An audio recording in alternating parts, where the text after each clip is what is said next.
Justė Baltušaitytė, irgi labai techniška sportininkė.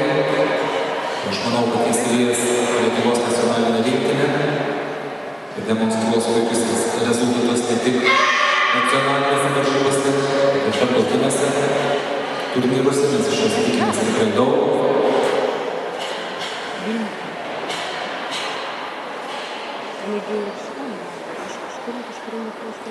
Justė Baltušaitytė yra geras pavyzdys, ką galima išmokti dirbant, studijuojant per 6 metus.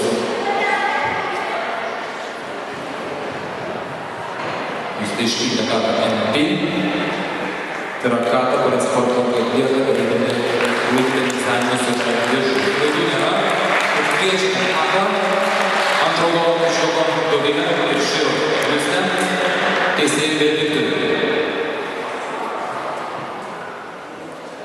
kuri bus šių metų Lietuvos